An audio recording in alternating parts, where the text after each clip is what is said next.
Oh, now we get to actually read it.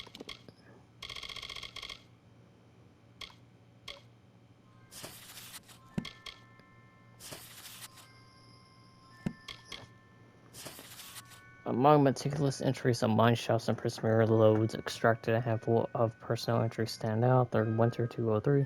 Survey T. Secundus has made a tremendous find contradictory to our earlier surveys on record. The Stone Candle Caves in Alistair show signs of rare steam and prismare.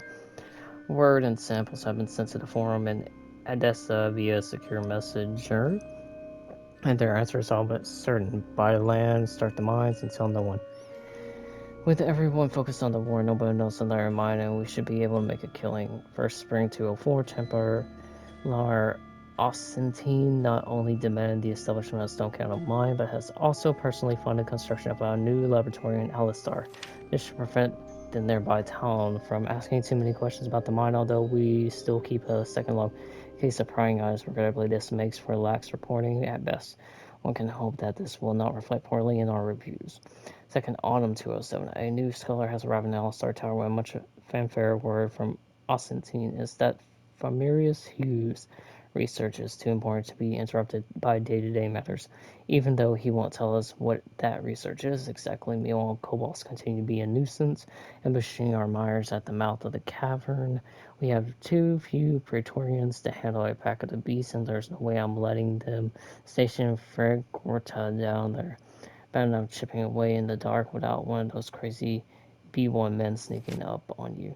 First Spring 2010, early tunnels connecting to the mines to Alistar Tower are complete. They still need shoring up to be stable enough for use, but soon we'll be able to move the prisoners straight into the labs without worrying about kobolds or cures on outsiders. Just in time, too, there have been reports of soldiers lurking in the forest nearby. Don't they know the war front is on the other side of the Phalanx?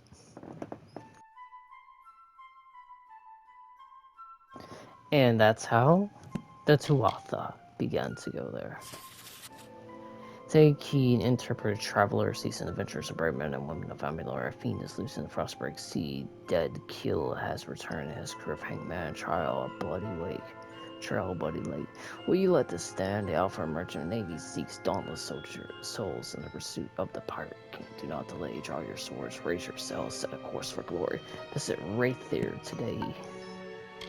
I never made it to Wraithir.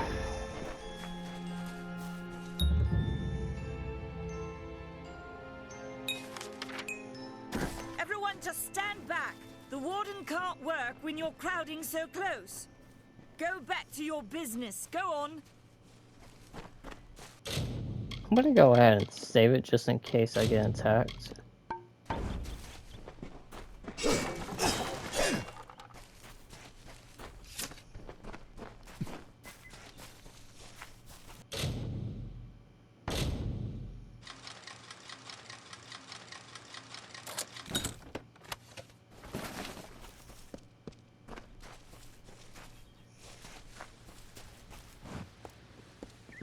What is the mission hiding? Why are its gates forever closed? These are the questions we all should be asking. Mitharu does not dwell behind the mission's walls, no. She is in every rock and every tree, every bud and every storm. She is with all of us. Your father, visionary, may Mitharu grant him rest in peace in keeping with the authorities' orders 1420.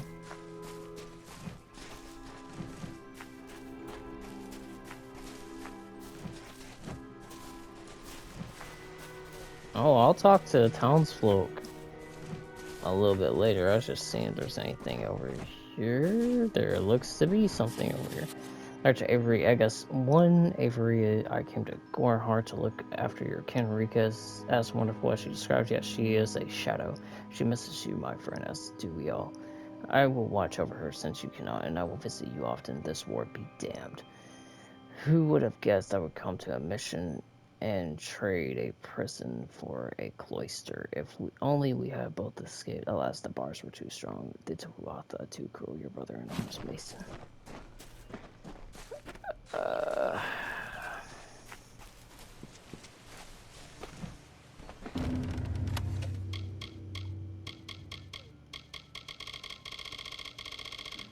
What the...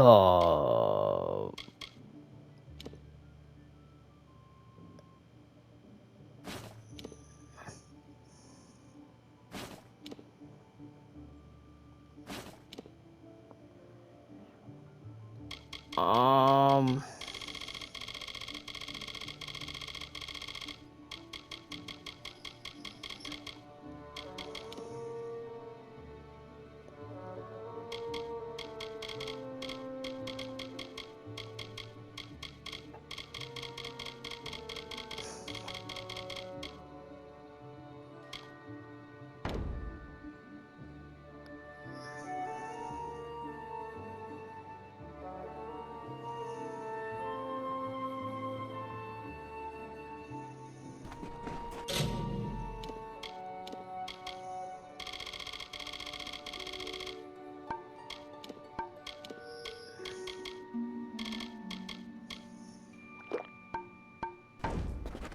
Enough of the oppression!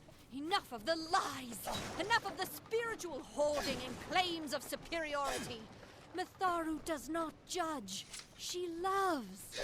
The bricks of St. Odwig's were laid upon a foundation of exclusion and hate. How else do you explain their fear? They know the walls will topple!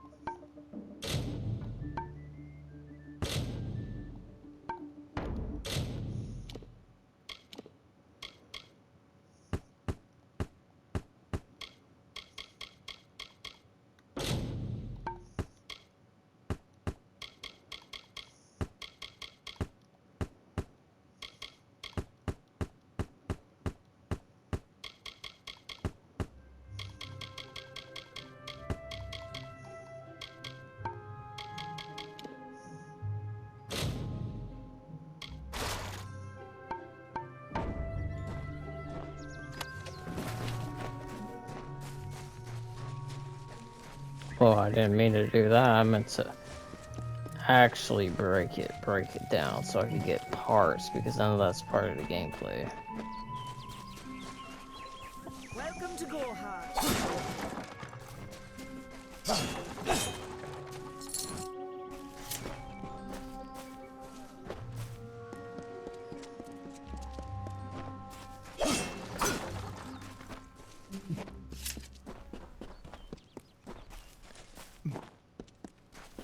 The mission has. I wish the village wasn't so near to Agnafar Hall. You know it's empty, don't you? Keep moving. This business doesn't unless you're an expert scholar on the Fae, I'd suggest you move along. No reason to be out in the open with the Red Legion about. What are they? I'm not sure, but they've been here for longer than any of us can imagine. They're older than the trees. They have to be. They grew them. Humans and immortals cannot live together in peace, at least not forever. The peace we have with the Summer Court is unnatural. That's my opinion. You might call it a Fae nation, one of two united factions that rule their kind. The Summer Court are not exactly allies, but they do let us be, most of the time. It's the other Fae, the Winter Court, that has spawned the dreaded Tuatha, a vicious clan of killers who wish to defeat and enslave all mortals. Are you playing a trick on me? I would hope so. We're going on 10 years of the mortals and the Tuatha locked in a deadly embrace. Normally, I'd decry the bloodshed, but this is a conflict that we cannot afford to lose. Bandits, but no ordinary bandits. Surely you've heard of Red the Dead Idward. They say he drinks the blood of his captives, that he consumes their souls. Or perhaps those are just rumors. You should be fine if you stay inside the village. Once you go beyond the boundaries of Gorhart, however, your life is in your hands. I'd never seen one of them until a day or so ago. It appears that a small group of warriors ventured inland to strike behind our lines. Believe the stories, friend. The Tuatha were mad. They have been touched by a dark magic. They are wholly corrupted, and they are the enemy. I don't know if you noticed, but St. Ordwig's mission closed its gate moments before that Fae's body turned up on the road. I don't like what that suggests. Not at all. I don't know if you noticed, but St. Ordwig's mission closed its gate moments before that Fae's body turned up on the road. I don't like what... The brothers of St. Ordwig's are an odd sort, scurrying back and forth across the mission like squirrels gathering nuts. I wonder what goes on behind those closed doors.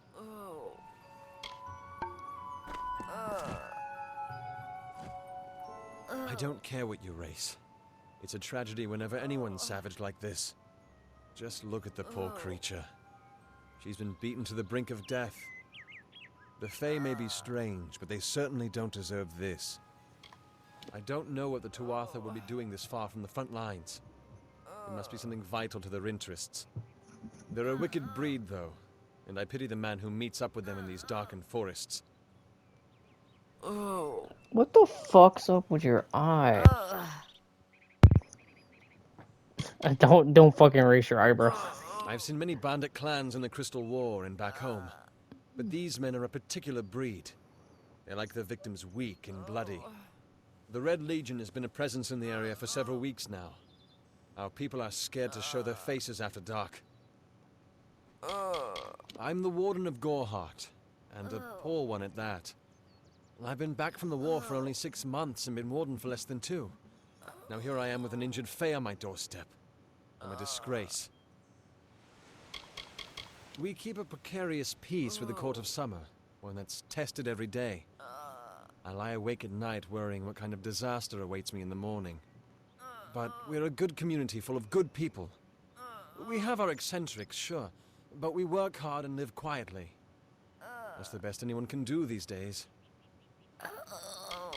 I've spent most of my life dealing with them, but they aren't like us. Not at the core. They don't know what it means to be a man who sweats to feed his family. Goreheart has become a sort of refuge for those settlers who wish to live a life free of Fae. I don't see that lasting. Not with the war. Not with everything changing. Our fate rests in the hands of a few chosen who fight in the east. You wouldn't even know it in Goreheart. We're miles away from the smoke and the screams. Peaceful Fae make up the tribe known as the Court of Summer. They are led by a king in a faraway city, hidden from mortal eyes. That's about all I know. Little more than rumors and stories from my youth. It appears she was attacked with some manner of short blade, likely a dagger, although there's no way I can be sure. People simply stood by as she called for help. No one lifted a finger. Can you imagine? It's shameful to treat another in such a way, even if she is a Fae. I don't know whether we possess the knowledge to treat such a wound. Frankly, I don't even know if I could save a mortal with such grievous wounds. It's difficult to say. We've been plagued by the Red Legion for days, but it's not their way to go after the Fae in the area. They like their targets mortal. In case you haven't heard, there have been some Tuatha sighting in the woods to the west, so that's also a possibility. It's unlikely, though.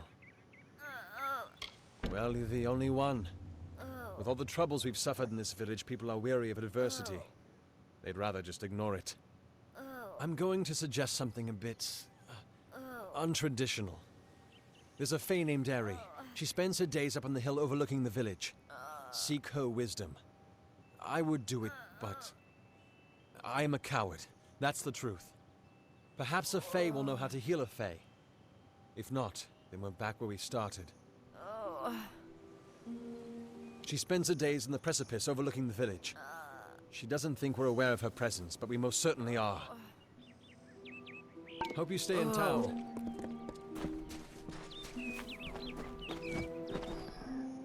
The corner shop.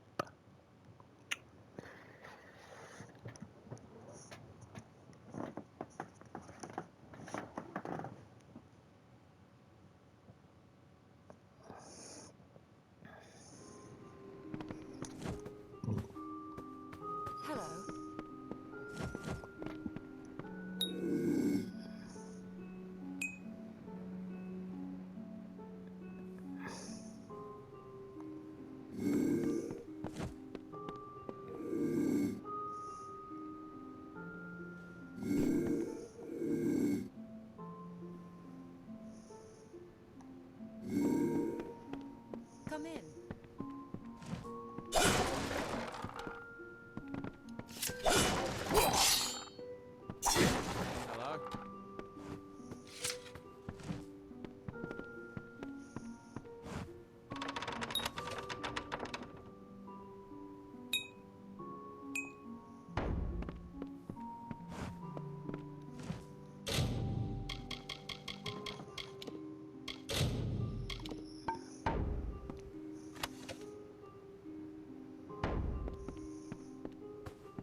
Riku's journal.